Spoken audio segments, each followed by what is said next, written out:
while no one was looking. Look how pretty the outside is. If only I could have more than this. You probably think I'm being silly, huh? All this hopeless resisting. It's better to dream of what I could have than try to make it a reality, right? Please, help us get on the same page here, Clary. We need you to tell us what you know. Can you do that? Sure. Although, after you hear all this, I think you might regret that decision. Everyone in this family is nothing more than a tool. Something to be used and exploited. We're all expendable. Including me. As long as you're useful, you get to stick around. Lose your value. You're handed over to the doctor, experimented on, and given a fate worse than death. I've seen it happen again and again, and I've had enough. You're saying the knave did all that? It's just, that doesn't seem like something she would do.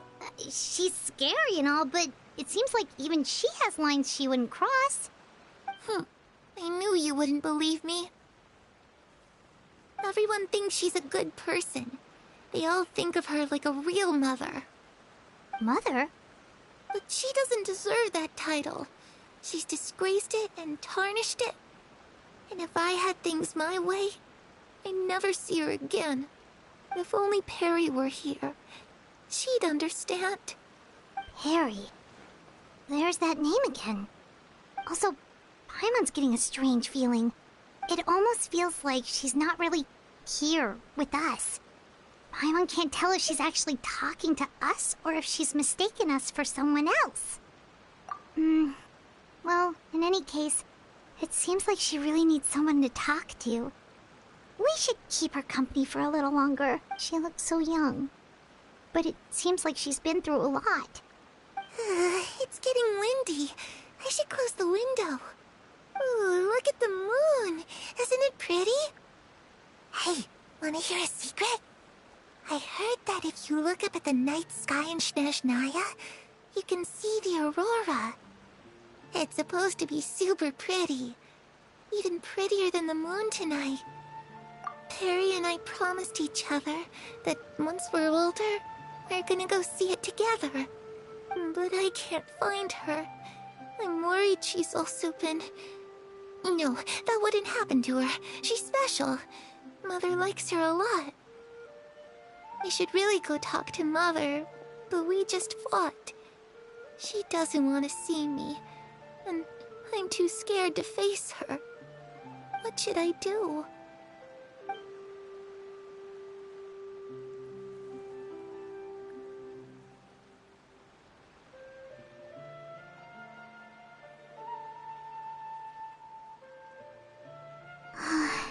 Paimon really doesn't understand what's going on with her. Well, let's head back. We've got an early morning tomorrow.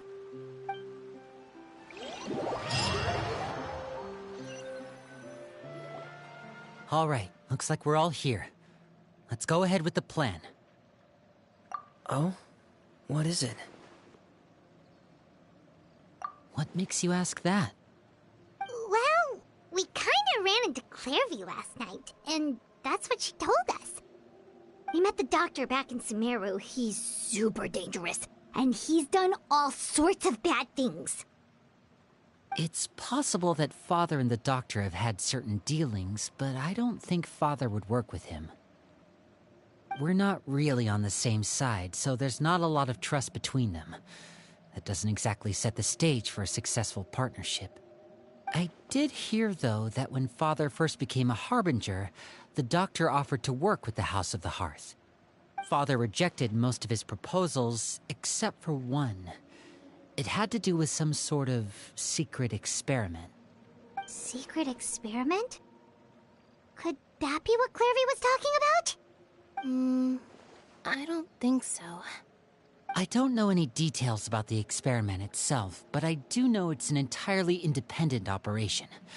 The Doctor only proposed a direction for the research. That was the extent of his involvement. I still don't think that counts as working together. The details of the experiment are confidential, but complete records are kept on all participants. That doesn't seem to be the case with the situation Clorinde referred to. I know you don't agree with some of the Fatui's methods, and I'm not asking you to. But I am asking you to trust us on this. The House of the Hearth has its own principles. There are certain lines we're not willing to cross. Alright, that's good to hear at least. Clorinde seems to think the knave and the doctor worked together to do something horrible. If that turned out to be true, Paimon doesn't know how he would even face you guys. It's just that it doesn't seem like Clorinde is lying either. The easiest thing to do would be just ask the knave directly, but Paimon doesn't think she'd tell us. Father didn't come back last night. She's probably still near the shore. We'll be counting on you to distract her. Lynette, you're with me. Fremine, you know what to do. Be on your guard, everyone. All right, let's get to it.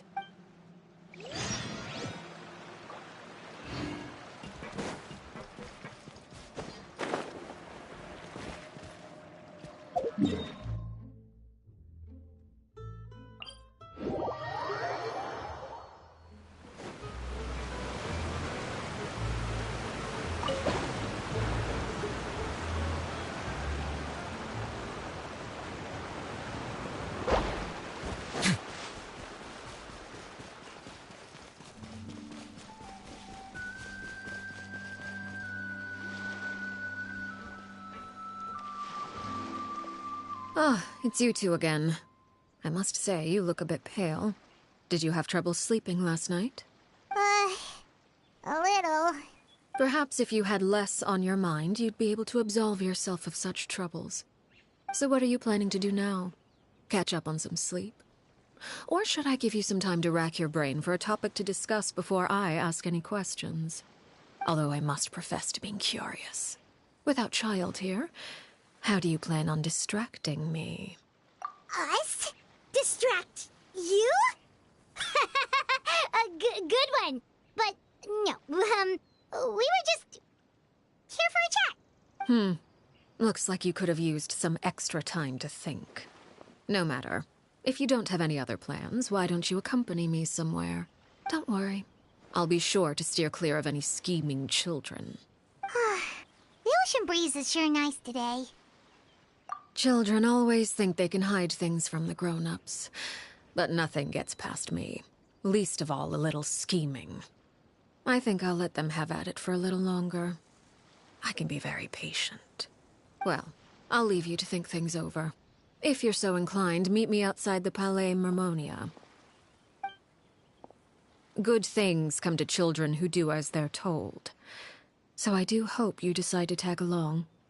If only for your friends' sakes. What should we do? She clearly knows about everything we've been doing, and Paimon doesn't think it'd be a stretch to say she was threatening us just now.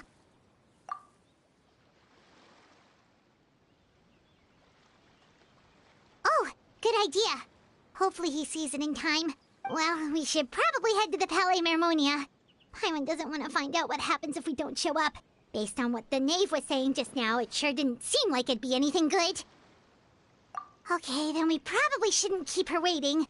It seems like Lynn and the others are on thin ice, so let's do our best to not get them in any more trouble.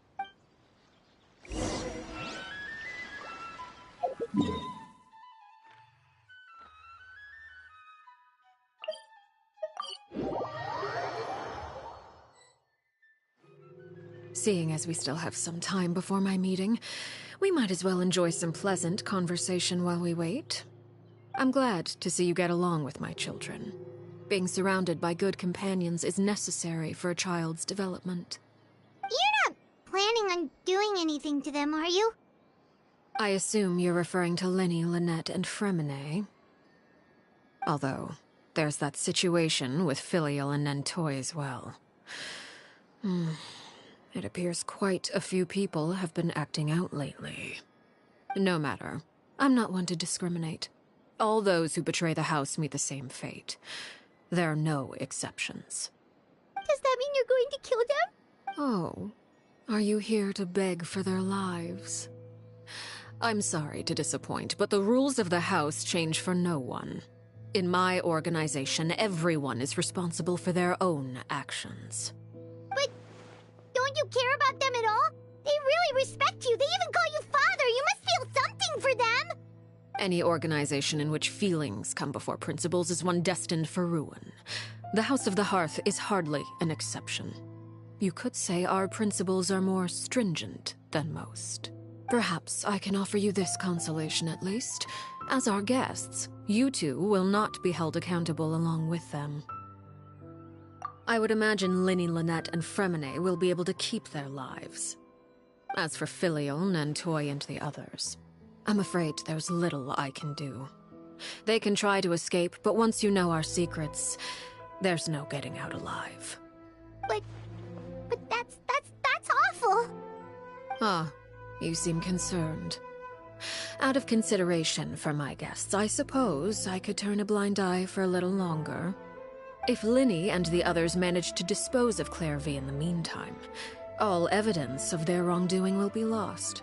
In that case, I could hardly punish them for something I couldn't prove. If their efforts are unsuccessful, on the other hand, all will be held accountable. And the punishment will be severe. Of course. Oh, and here, I believe this belongs to you. Do try and keep better track of it next time. It takes a considerable amount of time to train a bird like this. It would be such a pity if you were to lose it. Permanently. Wait, where did you get that? Well, I'm afraid that's all the time we have to chat. Now, for the matter at hand. I asked you to meet me here because I have business at the Palais Mermonia. It has nothing to do with you, but I think it would be prudent for you to stick by my side for the time being. There will always be time later to run off and tell Linny what you've learned. Well, time to go. Looks like we wrapped things up just in time.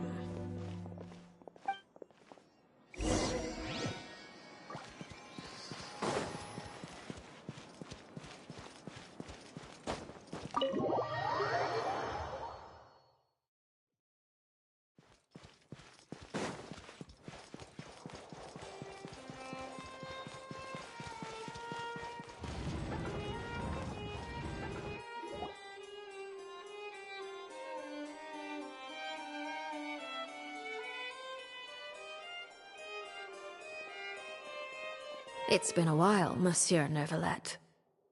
I must say, I wasn't expecting my meeting request to be approved quite so quickly. The Palais Mermonia operates with an efficiency worthy of admiration. It is only right that an esteemed diplomat such as yourself should be afforded the proper level of respect. Although, if I may speak plainly, I must confess that I did not anticipate we would have the occasion to meet again after presenting you with the Gnosis. I see you've brought the Traveler and Paimon with you as well. If I may inquire as to the purpose of your visit. I'll be departing Fontaine shortly. There is, however, an outstanding matter that I would like to see resolved before I go. It requires a rather lengthy explanation, I'm afraid. So I took the liberty of explaining everything in this proposal. Please review it at your leisure, Monsieur Neuvillette.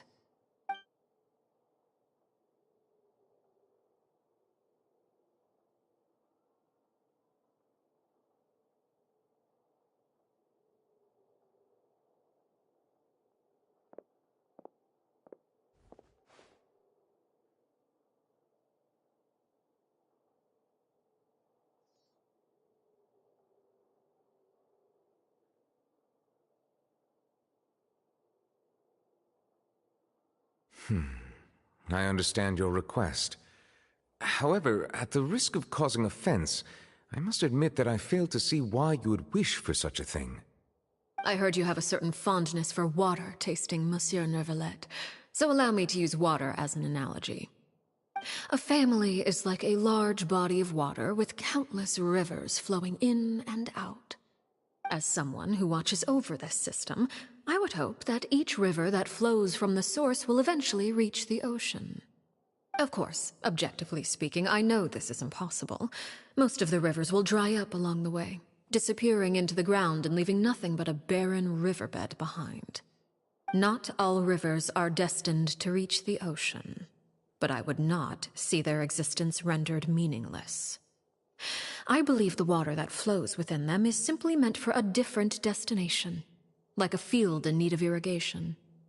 Or perhaps the glass of a certain water-tasting enthusiast. Did you get any of that, Traveler? Your words paint an optimistic picture indeed. Allow me to remind you, however, few among us are willing to sip from a glass filled with tainted water. It may have been tainted at one point in time, but not to worry. I'll make sure it's strained of all impurities and returned to its cleanest form. I seem to recall there being a transactional aspect to your proposal. Perhaps you could expound on that? If you accept my proposal, Monsieur Neuvillette, I will gradually withdraw my forces from Fontaine.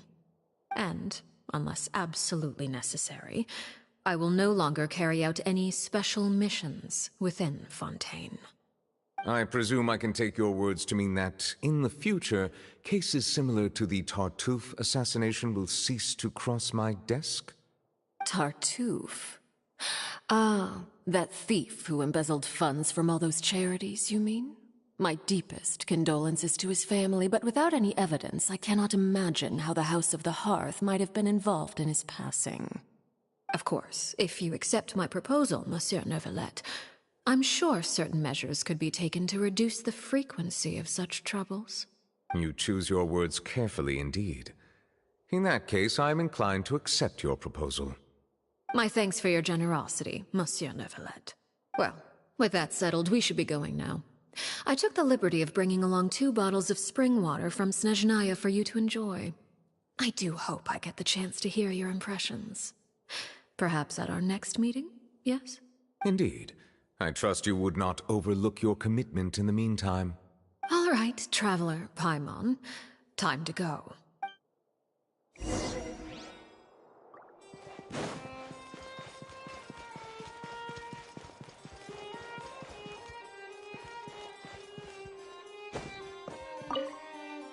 I believe I've told you before that my emotions easily resonate with those of others. Yet in the few meetings I've had with that Harbinger, I haven't been able to sense any aspect of her emotional state. Her mind is like a still body of water. Who knows what darkness lies in its depths, and the lack of ripples on the surface gives nothing away. It's unclear whether this is her natural state of being, or whether it's an incredible strength of will that gives her the ability to master her emotions. Either scenario, however, suggests she is a very dangerous individual. I do not expect an explanation as to why you two are by her side. Whatever your reasoning, I would only advise you to take caution.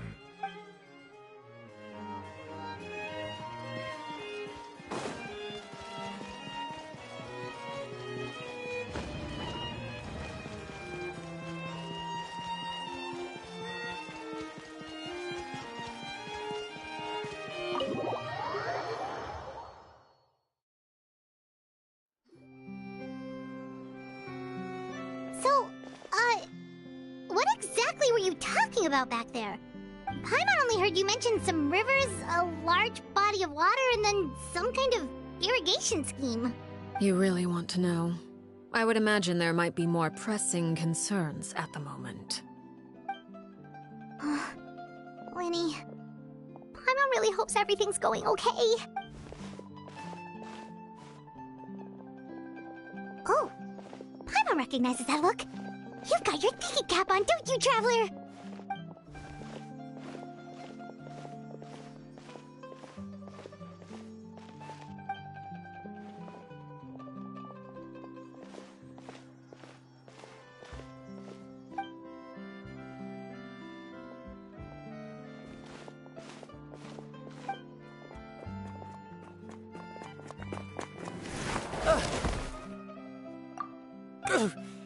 Oh, shoot. Are you alright? Oh, jeez. I'm so sorry. I was so focused on selling these papers, I wasn't looking where I was going. Well, let me make it up to you at least. Here, take this paper. On the house.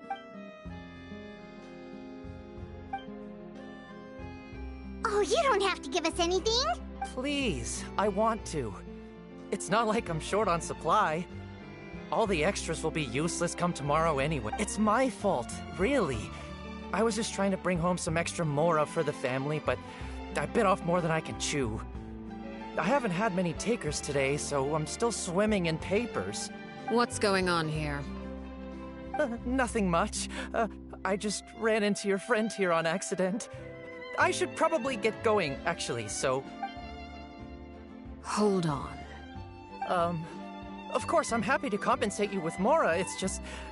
I don't have any on me at the moment. I'll take 3 papers. Here. Your payment. Oh! Thank you for your patronage. May the Archons bless you with good fortune. If only I had the chance to run into such generous customers every day. I should probably just take on a smaller inventory though, right? I'm getting married soon, so sometimes it's hard to not get ahead of myself. Anyway, I should head out. Goodbye! Well, now that my affairs are settled, we should take the boat back to Poisson. We've even acquired some light reading to enjoy along the way. Actually, why don't we stick around for a little longer? Paimon just realized how hungry she is. She can't head back to Poisson on an empty stomach.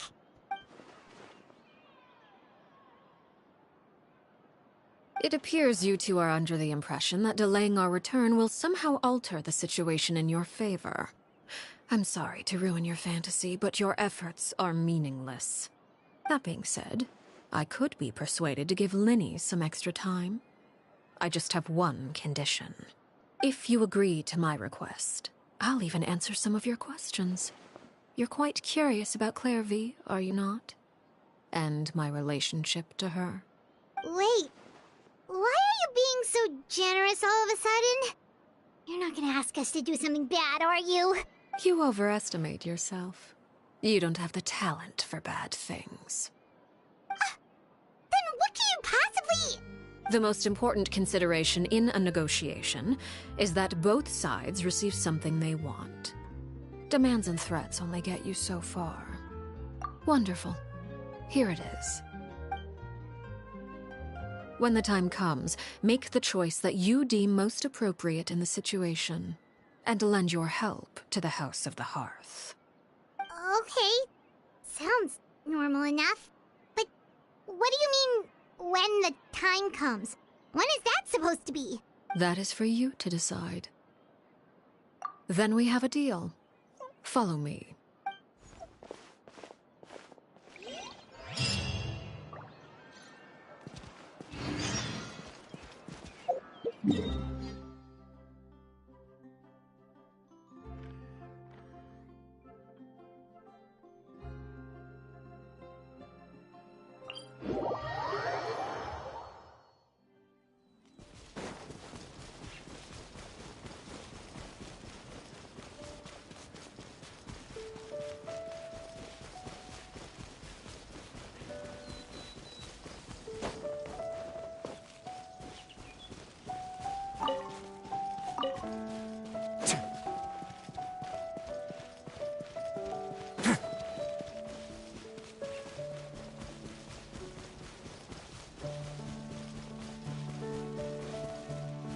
How about we explore the area ahead of us later?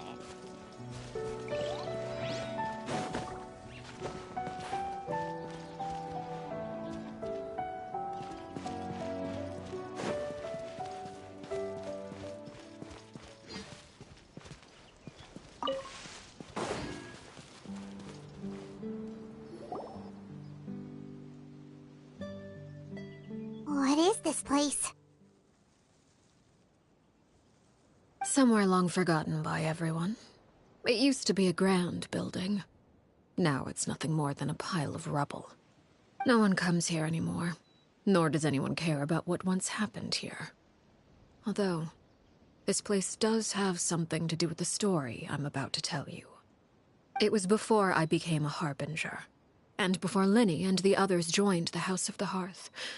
Due to certain events, I first killed Clorinde and then her mother. And this is where it all happened. You were the one that killed Clorinde? Patience now. Allow me to explain Clairvy's side of the story first. I'll start from the beginning.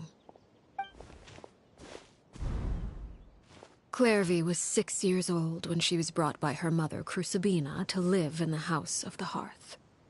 From the outside, it seemed like a fairy tale.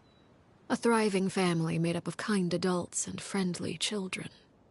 Crucibina was the knave at that time, and the House of the Hearth was under her control. She was Clairvy's mother by blood, but she was also the mother to all the children in the house.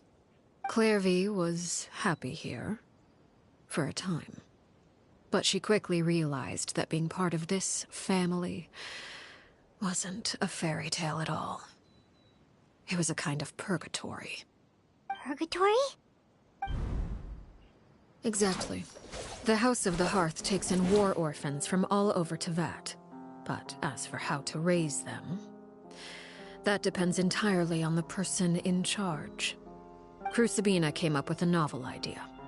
She would teach the children to fight, force them to duel each other, and then crown as the king of the house the child who proved themselves most worthy of inheriting her title.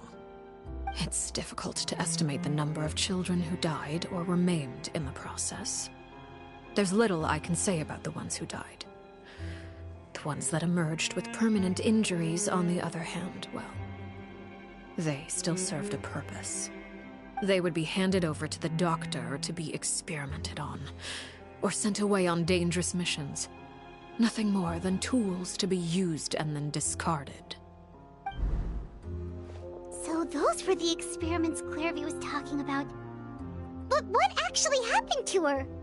You said that Clorinde was Crucibina's daughter, so if Clorinde tried to convince her to stop what she was doing, Crucibina probably would have listened, right? Despite being Clairvy's mother, Crucibina cared little for her daughter. She forced Clorinde to join the House of the Hearth only as a means to demonstrate her own impartiality as a mother, to prove that she treated all her children equally. Clorinde did try to convince her mother to change her ways, but it was to no avail.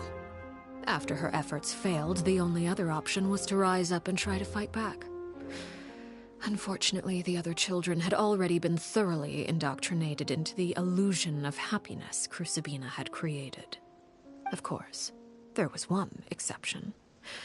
Someone Clairvy's age who knew the truth about the House of the Hearth. Her name was Peruere. Wait, the friend that Clorinde mentioned? Friend, huh? I suppose we can call her that for now. Clorinde was a cheerful and passionate person with a tenacious spirit. Peruere, on the other hand, was rather cold-blooded. Her cold-blooded nature allowed her to see through Crucibina's facade. Yet, it was also this cold-bloodedness that prevented her from acting against it. At least at first. While Clorinde longed for freedom, Peruere was convinced that, amid all the fighting and violence, she would make it until the end. Despite their differences, the two became fast friends, united by their knowledge of the truth. Clorinde told Peruere that she hoped to create a real family, where no one would be killed or sacrificed. There may have been a certain naivete to her ideas, but Clorinde proved her determination many times over. She tried countless times to run away, ask for help, or expose the truth. But her efforts only earned her beating after beating. The only thing that kept her going was her strength of will. Even with her body racked with pain, she would still stand on her tiptoes and open the window at night. She and Peruere would look out at the moon together, a fierce longing for freedom shining in her eyes. But one day that light simply vanished. Oh no. What happened? Her hopelessness resulted from a culmination of things. 10 years had passed. 10 years worth of failure after failure. She and Peruere weren't children anymore, but finding any chance to escape still seemed as hopeless as ever. It was during this time that Peruere suggested a new plan. If escaping was out of the question, why not take down the very person sitting on top of this throne of lies? Mother herself. Clorinde rejected that proposal. She claimed that, as a famous harbinger, Crucibina possessed an unimaginable amount of power. Trying to kill her would have an incredibly low chance of success. Clorinde never gave another reason, but Perouere could see it written all over her face. Clorinde still thought of Crucibina as her mother. Killing her own flesh and blood was a line she couldn't bring herself to cross. If she couldn't escape and fight back, then only one option remained. Precisely. Death was the only way that she felt she could be free. It happened during a duel.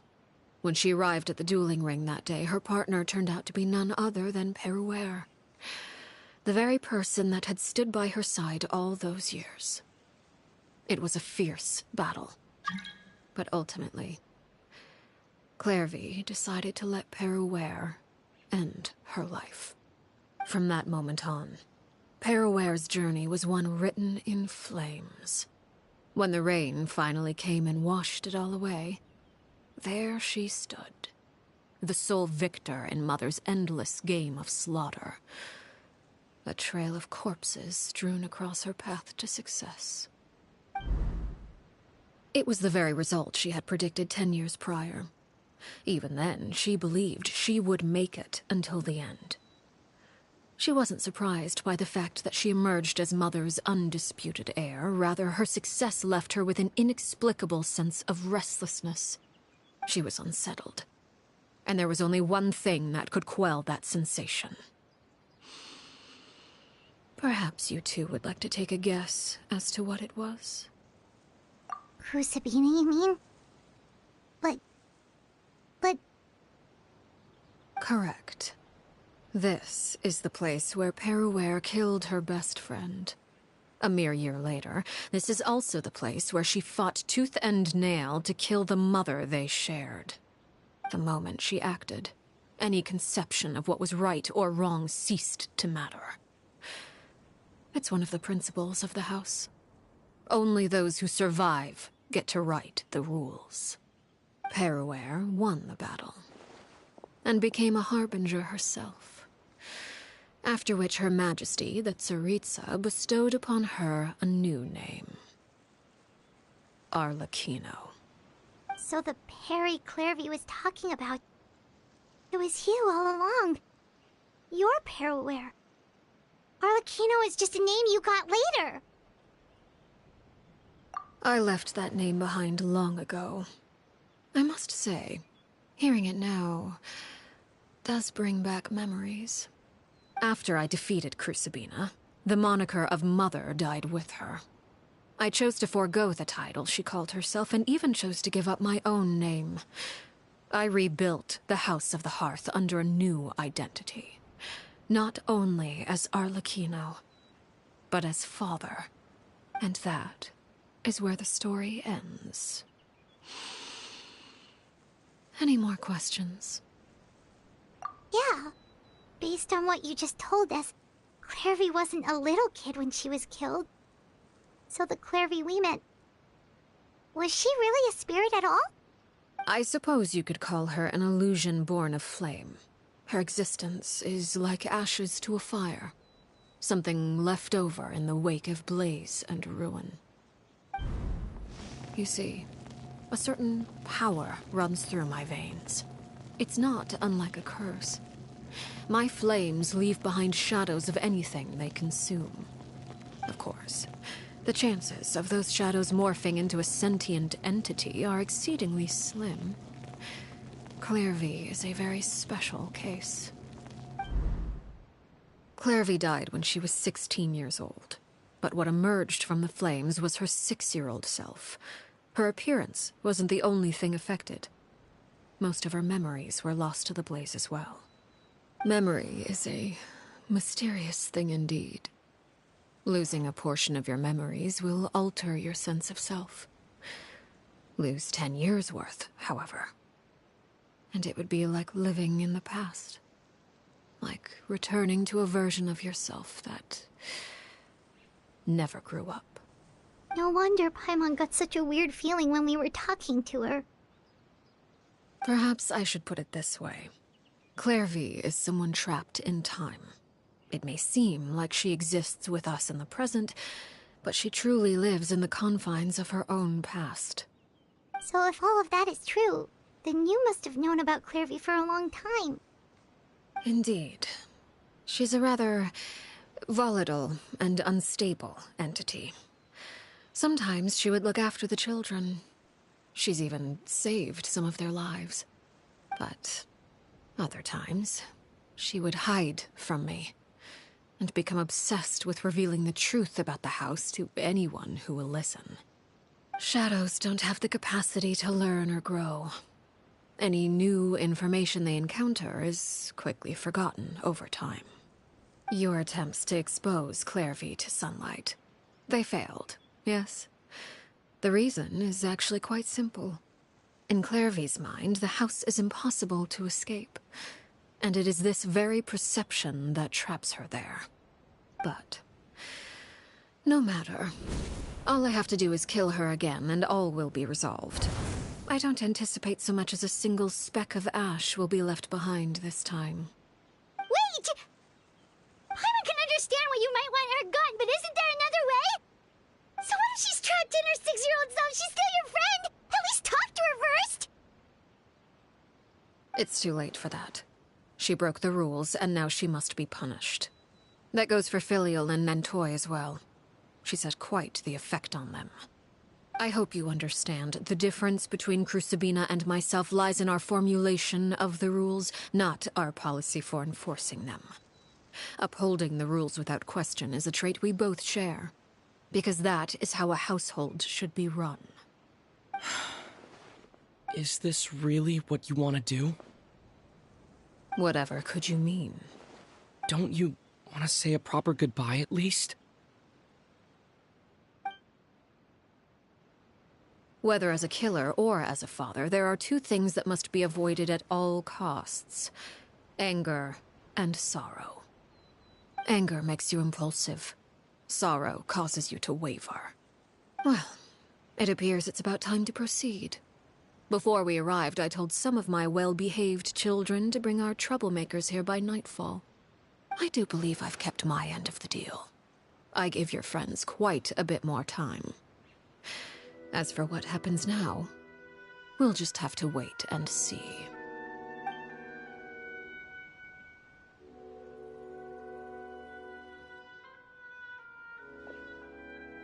Here they are, Father. Oh, you gonna execute him? Seeing something like that would actually be a first for me. Winnie! I'm sorry. I heard about how you helped buy us more time, but I still failed. I couldn't find a way to fulfill her wish. Huh? Are you... Perry? Indeed, it's been a while, Clairvy. Perry! Shh, stay right there. I'm sorry to postpone our reunion, but first I believe certain scores need settling.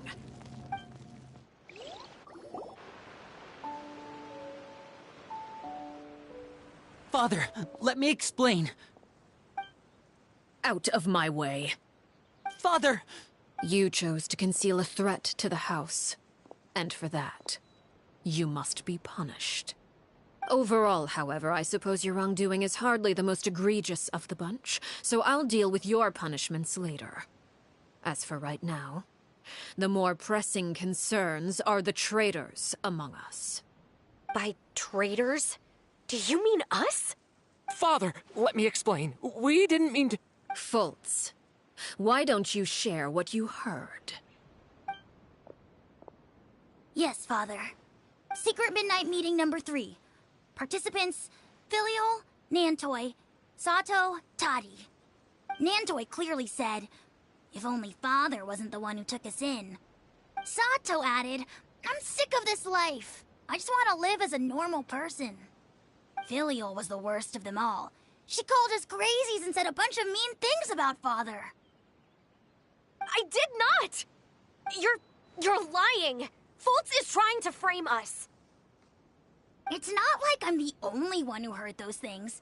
After that, you and Toddy and a bunch of other people started talking about Clairvy. You were using all those things Clorinde brought up as an excuse to question Father.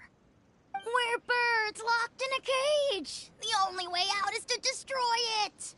That's what you said, wasn't it? You little. You just want me gone, don't you?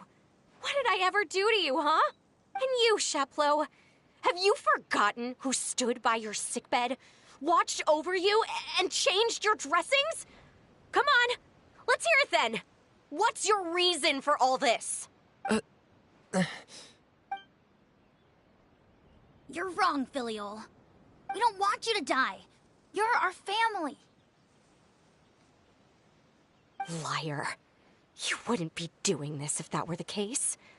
So why? Why have you backed us into a corner? We all live in the House of the Hearth. You know the type of work we do, Filiol. A single betrayal can cost dozens of us our lives. It's not like it's never happened before. That kind of thing is hard to forget. That's why the House of the Hearth cannot tolerate any form of betrayal. Ever since we came to Poisson, you've had 7 secret meetings. A lot of the things you talked about really crossed the line. You've been spying on us for half a month? Wait a second. Now that I think about it, the move to Poisson was just a way to make it easier to spy on us, wasn't it? Because we were all in one place. You've had this planned all along. Filiol, Nantoy, I'm sorry. I owe you both my life. I owe Clorinde too. If it weren't for all your help after I got poisoned, I wouldn't be standing here today. If this were any other situation, I would do anything to repay that kindness, even if it cost me my life. But rules are rules. I'm sorry. My hands are tied. Why? Why? That's enough, Filiol. We made a mistake, and we should own up to it. We broke the rules, plain and simple. And now we have to face the consequences. I'm sorry, Chapleau. Fultz. I'm sorry, Father. We accept our punishment. Chapleau, according to the rules of the House of the Hearth, how should these traitors be punished? All those who betray the house pay with their lives. And so it shall be.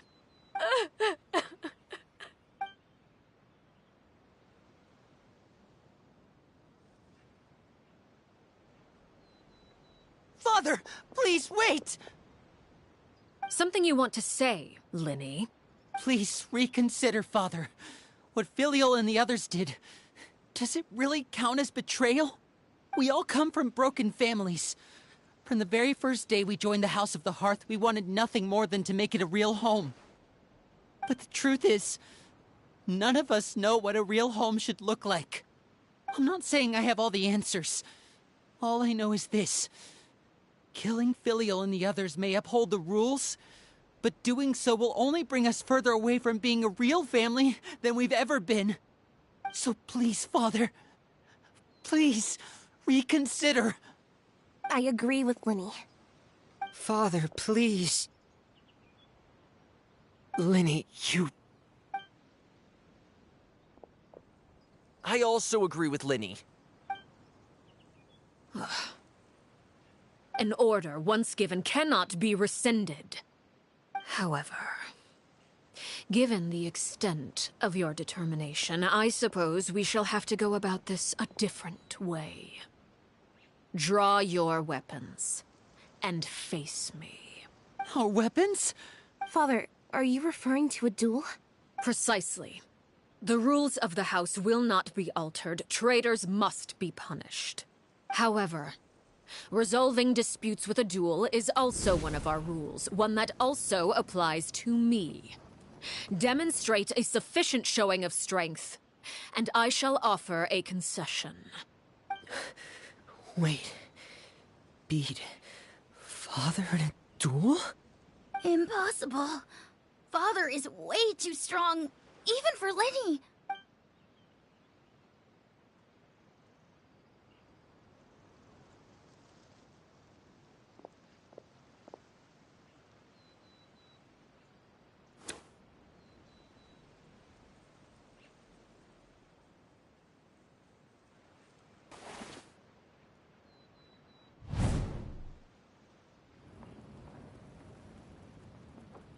Did you hear that, Traveler? Len and the others have to duel the knave. What should we do? Can they really win something like that? If they lose, those people from the house are really gonna be executed. Hey, are you listening? Don't you want to say a proper goodbye at least? Anger makes you impulsive. Sorrow causes you to waver.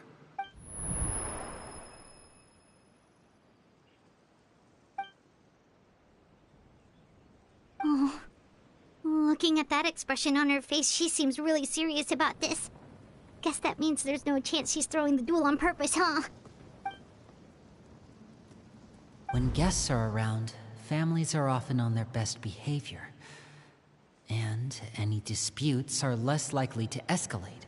When the time comes, make the choice that you deem most appropriate in the situation, and lend your help to the House of the Hearth. What's wrong, Traveler? Hey, where are you going? Traveler? You're asking to join the duel against the knave? I'll allow it. We do have a ready-made dueling ring at our disposal, after all. All I would advise is this. Keep a firm grasp on your weapon, and give it your all. Any less, and you may just lose your life.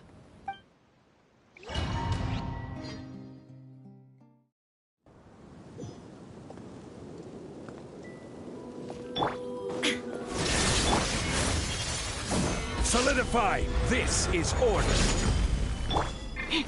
Closer now! Scatter! How amusing. Let's watch out for Father's movement! Now that's not lucky.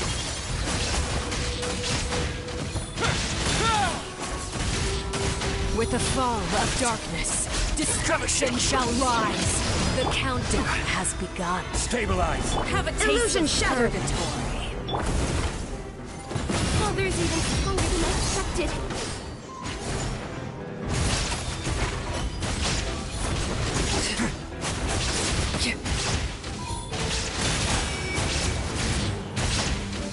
Not bad. You've proven to be a worthy opponent after all. Getting here!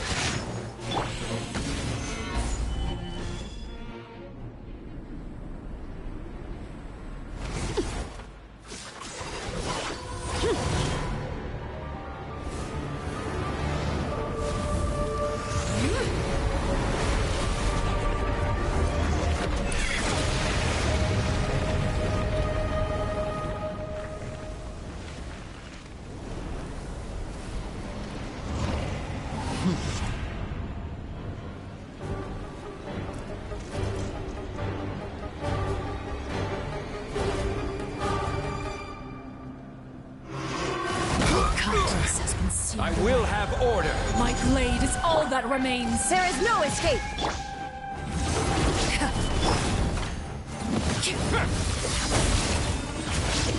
A moment, please. Now we're tipped! Over here!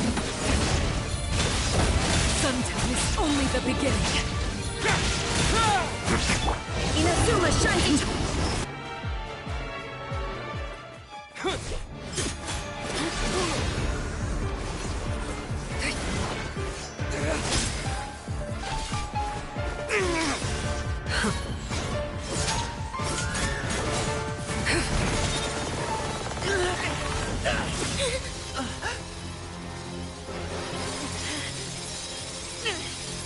You should know better than to crowd in one place.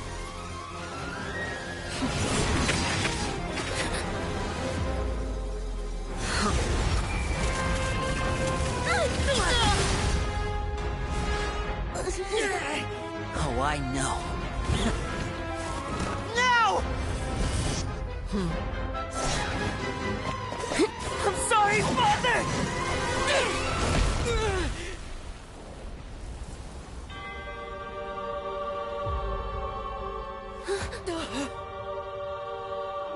Sorry for what? This pitiful excuse for an attack.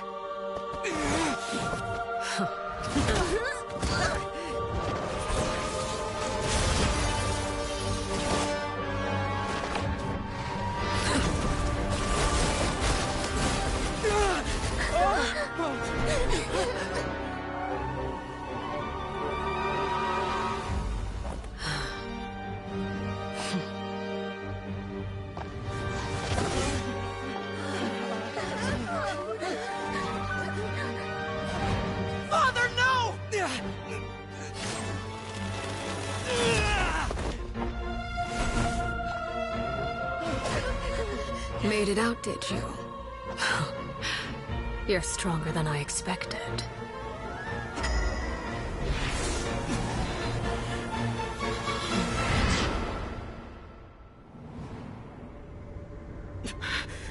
A crimson moon? I can't move.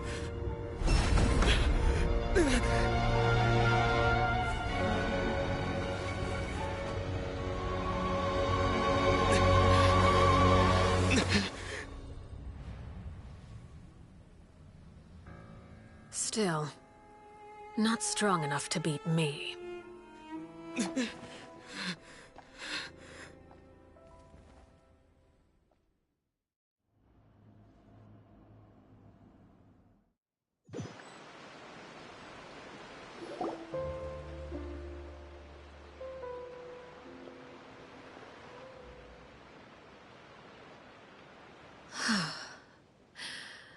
I believe we can end things here. It's not often that we get to enjoy the company of guests, after all. We wouldn't want things to get too out of hand. Brother, are you alright? Lyney! Given that I am the victor of this duel, as agreed, the punishment stands. No! I never thought things would end like this. However, everyone involved in the duel demonstrated a remarkable level of strength and determination. In light of this, I'm prepared to change the method of execution. Elwar, the bottled flames I gave you for safekeeping. Do you still have them? Yes? I wasn't sure what they were for, but I've kept them super safe. I didn't lose a single one. Wonderful. Then, in just a moment, I'll have you administer them. Bottled flames? Indeed. They're the product of a secret experiment. Under certain special circumstances, flames can be extracted from my person and preserved. Once ingested, searing pain will spread across every inch of your body. No harm will come to you physically, but your memories will be burned away. If you can withstand the pain. When you awake, you'll have forgotten everything you know about the House of the Hearth, and will be expelled from the organization. In other words, administering this concoction will kill the version of you that grew up in the house, and give you a new identity.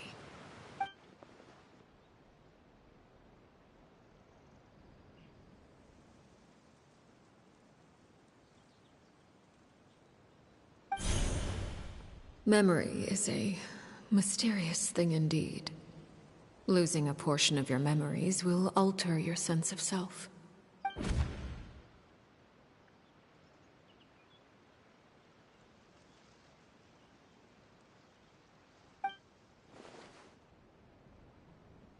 So, you're just letting us go, Father? You misunderstand. Memories are extremely important. Once consumed by flame, the version of you standing before me will die, and our secrets will die with you. So no, I don't intend to just let you go, because the person who survives will be nothing but a stranger. Even so, I won't have to live in fear anymore. I'm sorry, Father. I'm sorry I let you down. But I really... Don't cry, Filial. You haven't left the house yet, so there are still rules to be followed, yes? Remember what I taught you. Anger makes you impulsive, sorrow causes you to waver. Don't let yourself be controlled by your emotions. Of course. I'll remember. Dry your tears, and go pursue the life you really want. Yes, Father. Chaplot, Foltz, Elwar. Take them back to Poisson. And bring Lyney and the others as well. I prepared 3 extra vials of bottled flames. As for whether to take them, the choice is yours. Goodbye, children. The next time we meet, I will no longer be your father. Thank you for all you've done for the house. I hope you have bright futures ahead of you.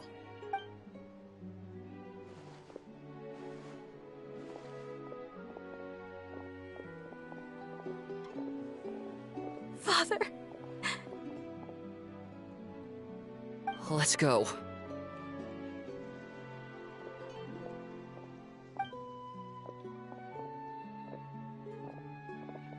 Here, grab my arm, Lemmy. I'll help you walk back. Thank you.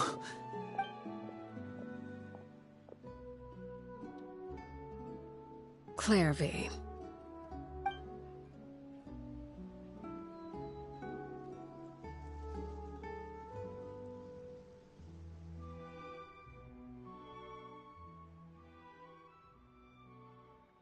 Can we talk now?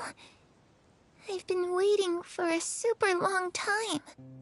You really are Perry, aren't you? I haven't seen you in so long. How come you're all grown up? Wait, did I somehow travel to the future on accident? Or am I dreaming? What a long dream. Neither. You died, Clorinde. That's what happened. You could have at least sugarcoated it a little. Look, she's so speechless. Oh. Okay then. Huh?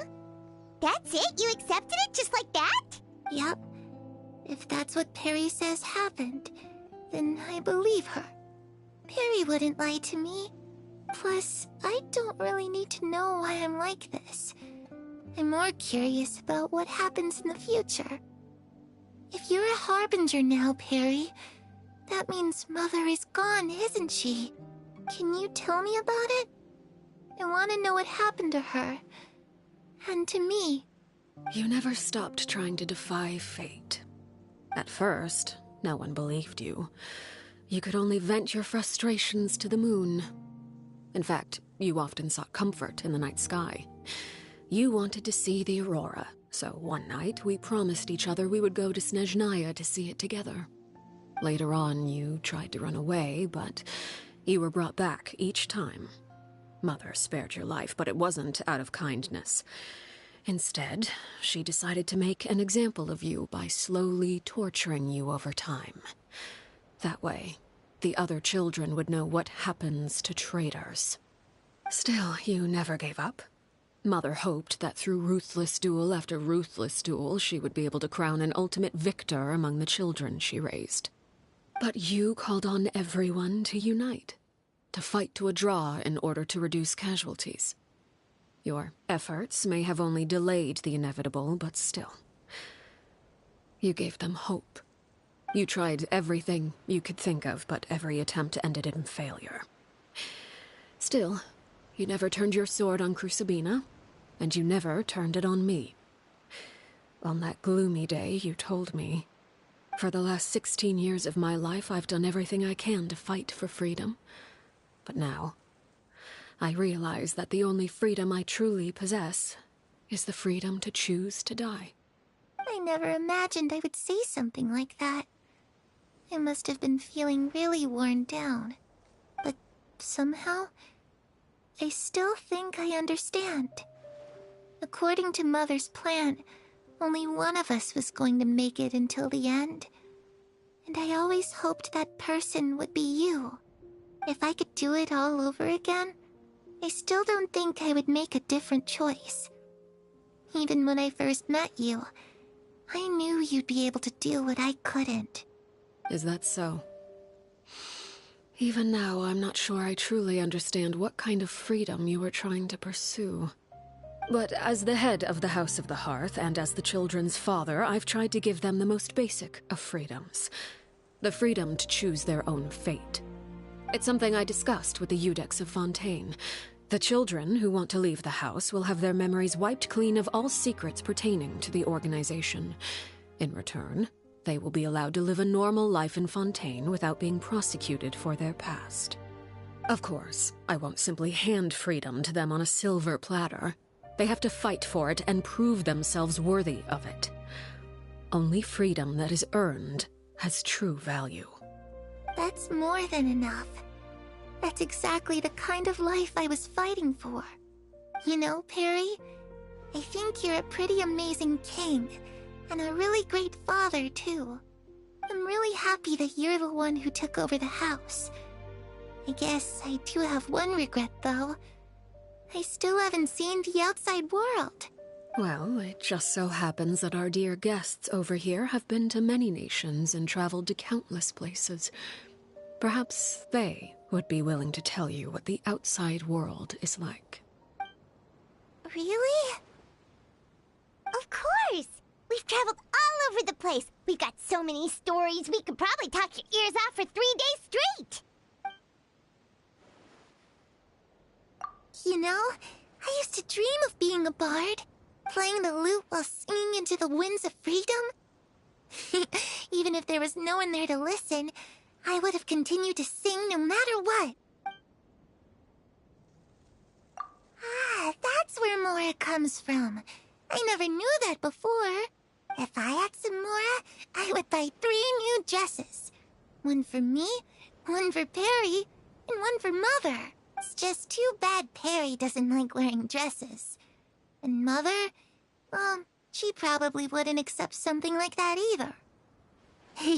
I guess I'd just have to keep them all for me then. I could wear a different one every day.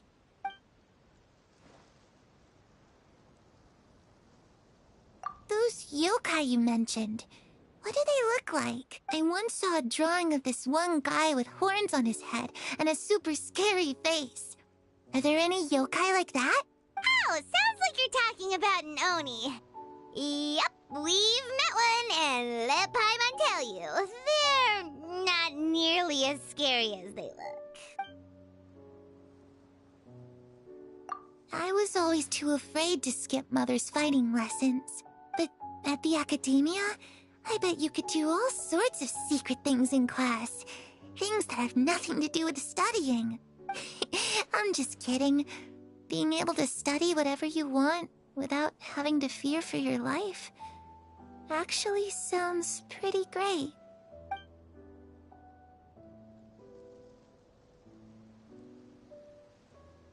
The situation was super dangerous. Lenny and Lynette were accused of committing a crime, and they were going to have to stand trial at the Opera Epicles. Oh no! That must have been hard for all of you. What happened next?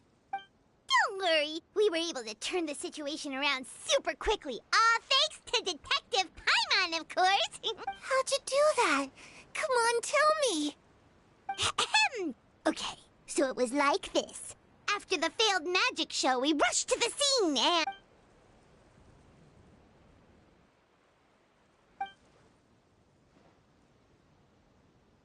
Shadows don't have the capacity to learn or grow. Any new information they encounter is quickly forgotten over time.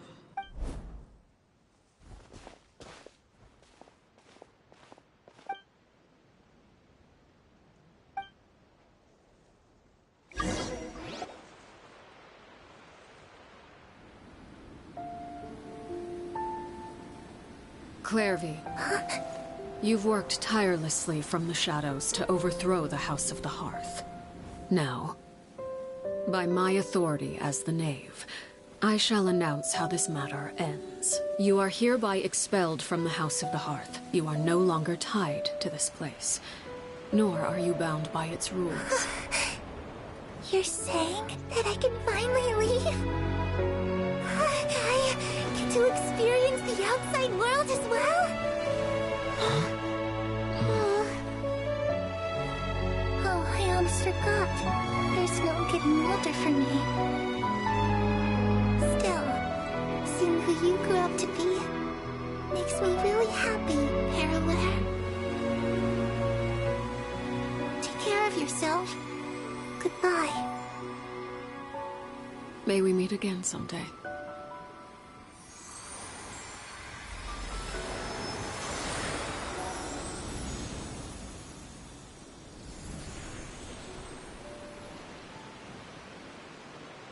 Clorinde.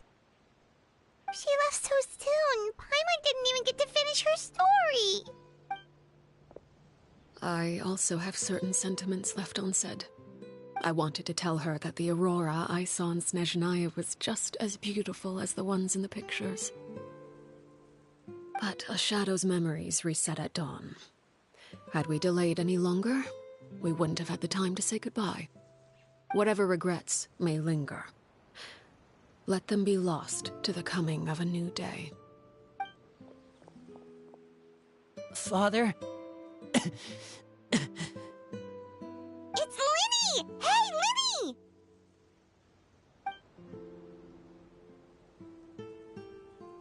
What is he doing back here? Let's go check it out.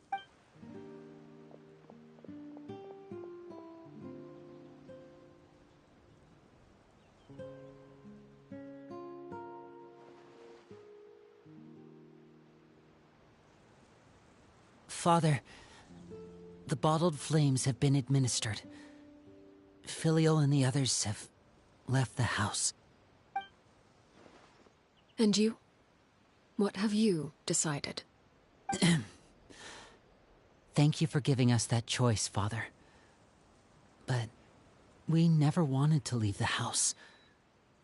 It's the only home we've ever known. Lynette and Fremine feel the same way.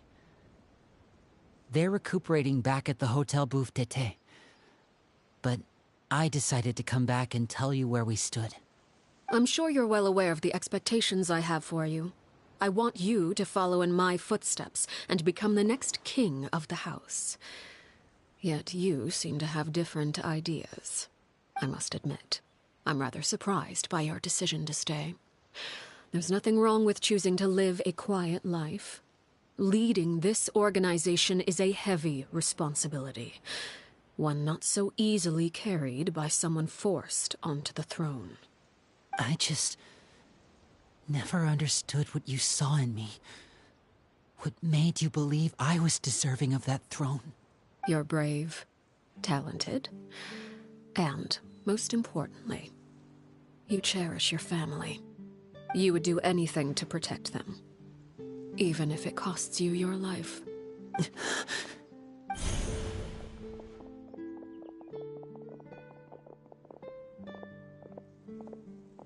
Speaking up back there was so brave of you, Linny. It's all thanks to you that we were able to convince Father to back down. You're a hero, Linny. Hero? Father is the real hero. Had Father gone all out during the duel, there's no way I would have walked away with my life. She must have had it all planned from the beginning, from the very moment she suggested a duel. I'm not deserving of that title. I'm not strong enough or smart enough. You're wrong. In my opinion, all you need to be deserving of the throne is conviction and the necessary strength to act on it. We may have different ideas of what it means to be a family, but you can hardly be said to lack conviction. What you truly lack is strength. For someone of your talent, though, that's something that will come with time. Even without that strength, you still chose to face me in a duel, even though the odds were stacked against you. That capacity to honor your convictions is what I truly see in you. Father. No one knows what the future holds, what tragedy or triumph may be in store. Being at the head of this organization requires the strength of will to face whatever comes. Caution will only hold you back. If reaching a certain standard were required to go after what you want, I would never have succeeded in killing my predecessor. Back then, there was still a considerable gap between our abilities. Strength may decide the ultimate victor, but those who let a lack of strength dictate their decisions or undermine their convictions will never be worthy of the throne. I understand, Father. Thank you. Children must grow up to surpass their parents. Only then can a family continue to flourish. The road ahead is not an easy one, so I'll ask you one last time. Are you certain you want to stay? You've done so much for me, Father, and that kindness must be repaid. Plus, with Project Stuja at hand, there are many dangers ahead, and I, for one, don't intend to back down. Protecting my family at all costs yes, my conviction. Then you're welcome to stay. As for Project Stuja, you need not be too concerned. If those cowardly businessmen and heartless dignitaries try to take us down, I'm prepared to teach them a lesson. Having members who longed for the light was our organization's last weakness. With those members no longer among our ranks, the House of the Hearth is like a spider hiding in the shadows. We need only wait for our prey to come to us. At present, our imperative is to use their plan to our advantage. In doing so, a crimson moon shall rise amid the frigid blizzards of winter. No demonstration of loyalty shall go unrewarded, and no sacrifice shall be in vain. As for the two of you, whether we meet again as friend or foe, I'll remember the camaraderie we shared in this moment. No matter how arduous the journey ahead, I hope we both reach our desired destination.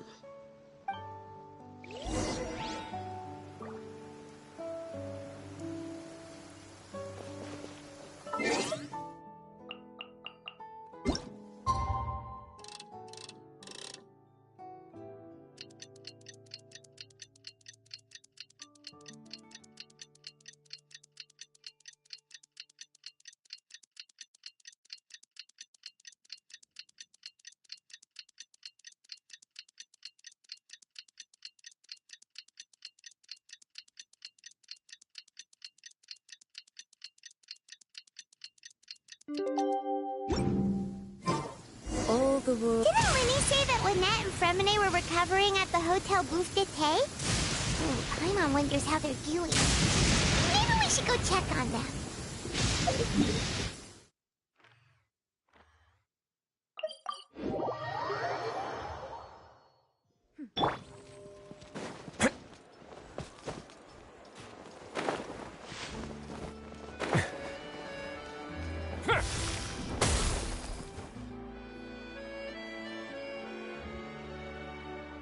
Lynette? Fremine?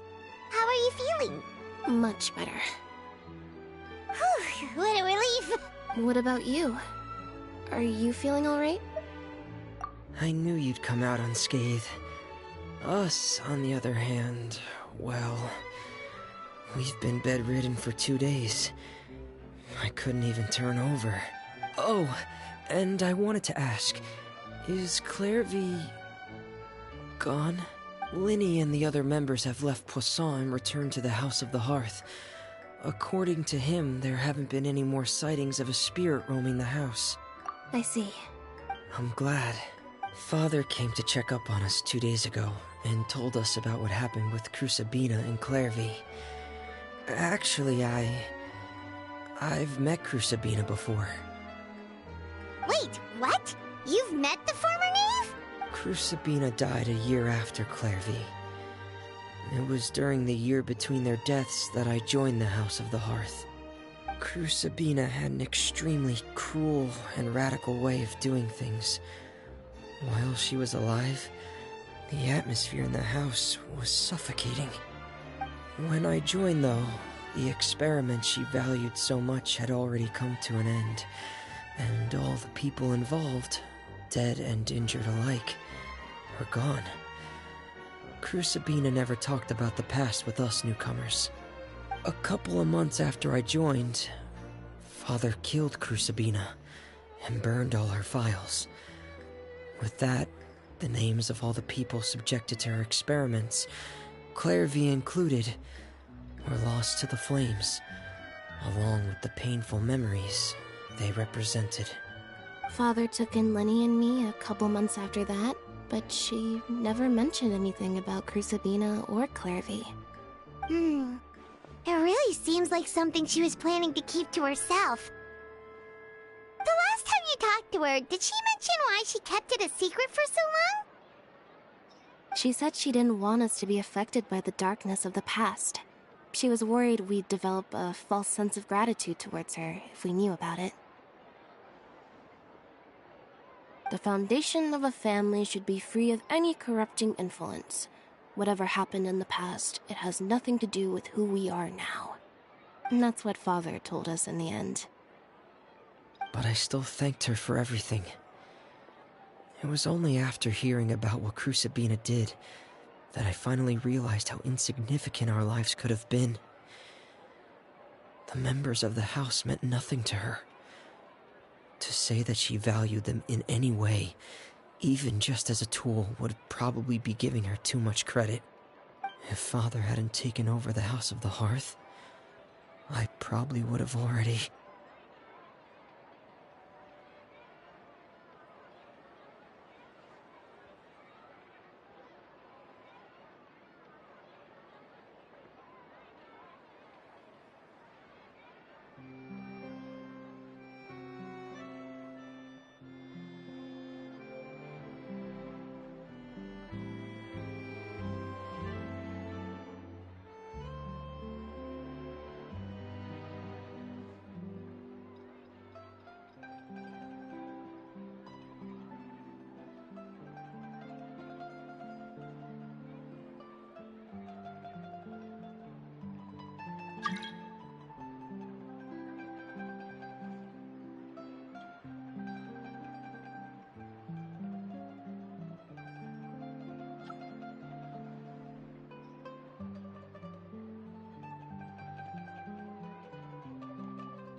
Father rarely brings up the fact that she saved us.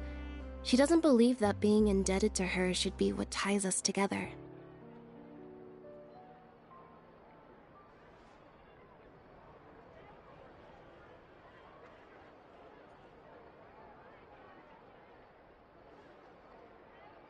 But even if we didn't owe her anything, we would still choose to stay.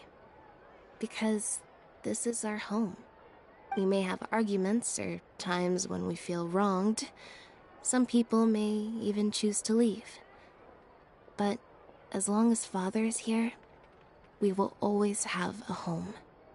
Whether the path before us is bathed in sunlight or shrouded in shadow, we'll follow Father wherever she chooses to go. So I wanted to say thank you for helping us make it through this crisis. Without your help, we could have lost a lot more along the way. Oh, we didn't do anything, really.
Of course.